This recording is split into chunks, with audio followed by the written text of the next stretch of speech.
what I mean to when I say that it's written into the DNA of the song, what I mean is if you ask people to take those three chords and harmonize this song, almost everyone will harmonize it more or less the same way. Yeah, There's going to be certain small variations, and there are places where you have a little bit of leeway. Sometimes a 5 chord could be replaced by a 4 and a 5, or sometimes a 4 chord could also sometimes be replaced in that way. But mostly, we have the chords that the melody suggests. Yeah, but an F, for instance, an F note, could be a B flat chord or an F chord.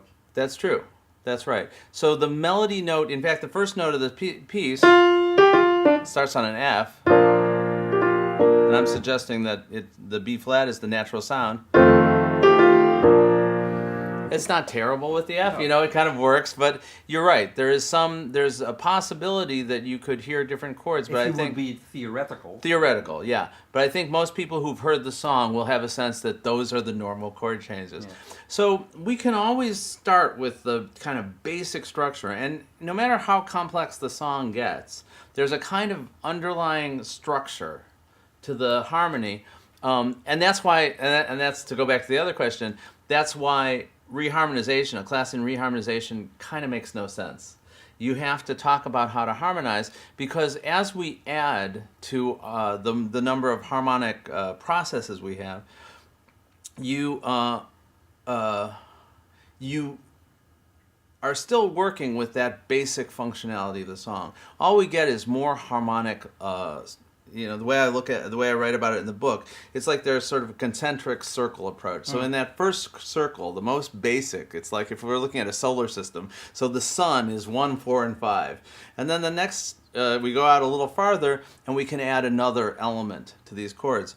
I should say also that these chords are derived from the scale. So if I have this major scale, and I alternate notes. I don't play the next note of the scale, but I skip. I don't play the next note of the scale, but I skip. And I get a triad.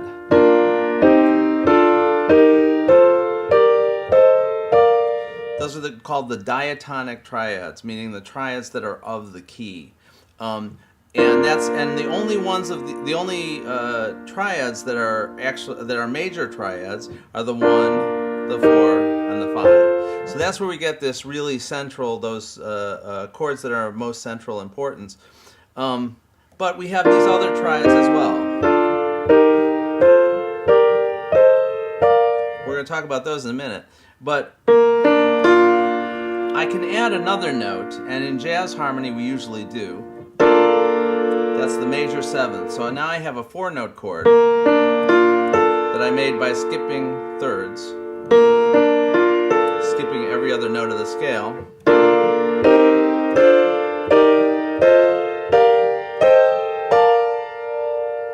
Okay, so now I have, those are called diatonic 7th chords.